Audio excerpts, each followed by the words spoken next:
सबसे पहले सबको मैं आदरणीय जय भीम करना चाहूँगा। अभी यहाँ से आधे घंटे पहले मालेगांव का पूरा समाज, मैं किसी कैटेगरी का नाम नहीं लेता, बौद्ध या जय भीम, पूरा समाज गया था। भीम अनुयायी गए थे जो भी बाबा साहब को मानते।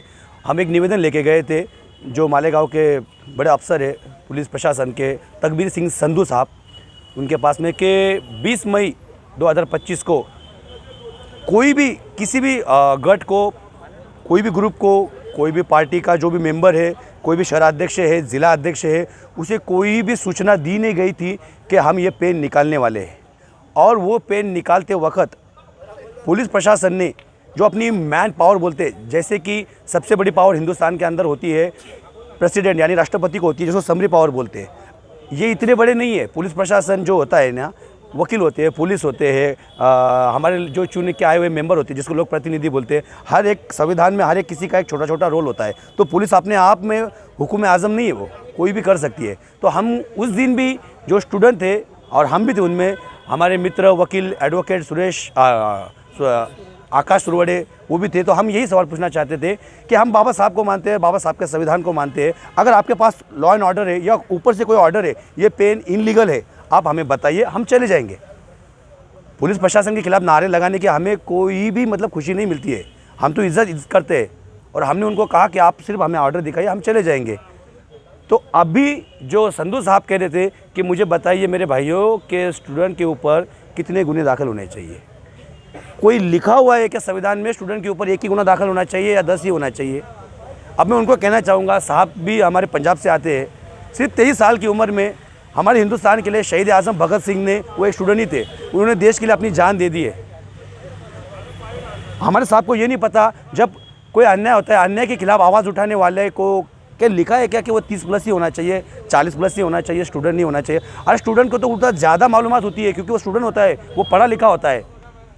अन्याय के खिलाफ आवाज़ उठाने की कोई उम्र है, कोई पढ़ाई है?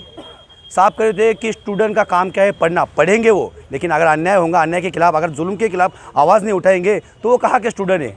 मैं साहब से यही कहना चाहता हूँ कि आपने जो कहा कि स्टूडेंट के ऊपर गुने दाखिल नहीं होने चाहिए, ऐसे होने चाहिए, पुलिस प्रशासन का काम क्या है? उनके पास जब कोई कंप्लेंट आती है तो सिर्फ कंप्लेंट करिए, आप कोर्ट की तरह न्याय नहीं दे सकते। वो आदेश, वो आरोपी है या नहीं है, ये कोर्ट ठहराएगा। आप जिसका भी नाम लीजिए, वो बाद में ठहराएंगे। और अभी मैं मुद्दे पे आता हूँ।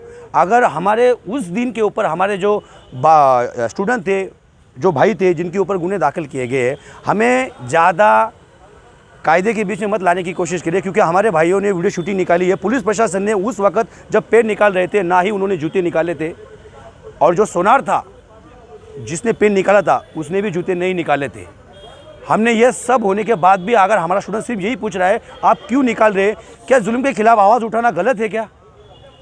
हमारे मित्र भाइयों ने, स्टूडेंट ने सिर्फ यही की पूछा कि आप पेन क्यों निकाल रहे हैं, यह सवाल पूछना गलत था क्या? और उस दिन कोई लॉ एंड ऑर्डर नहीं थी, कोई जमाबंदी का आदेश नहीं था, कोई सहकारी असहकारी, कोई भी प्राइवेट सरकारी स्कूल या बस, किसी को भी हमारे जय भीम बांधव ने, स्टूडेंट ने, किसी ने एक पत्थर नहीं मारा है, ना रास्ता रोको किया है।